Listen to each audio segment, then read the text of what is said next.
Our next guest says there is evidence that the special counsel Robert Mueller's probe is compromised. He's calling for his resignation. Arizona Congressman Trent Franks is here to explain. Good to see you tonight, sir. And you, this is great, your new show here. You picked a week that there's nothing happening. We wanted it to be a really newsy one, so yes, we scheduled it accordingly. We thank you for coming in live tonight with us to talk about this. You know, I know you and others have raised concerns about Robert Mueller. There are other Republicans who say they want to see him protected. They've introduced legislation. Lindsey Graham said earlier this week there would be holy hell to pay if the president tries to get rid of him. Do you think he should be fired?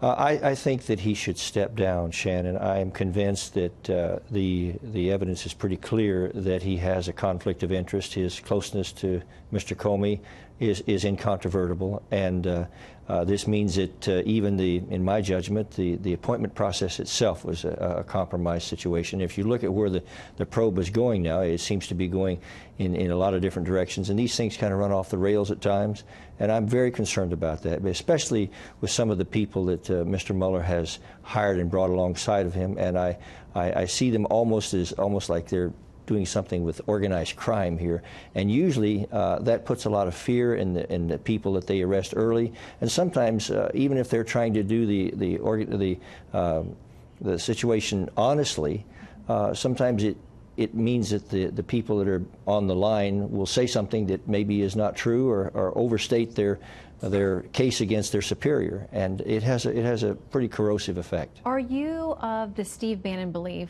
that Congress should cut off money, or should set a limit on the money, or that the White House should be slow in producing documents when it comes to cooperating with Mr. Mueller?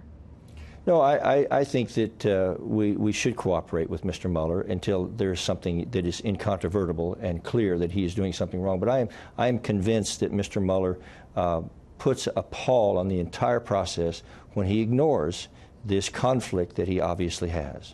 Okay, I want to read something from Senator Blumenthal, of course a Democrat over on the Senate side.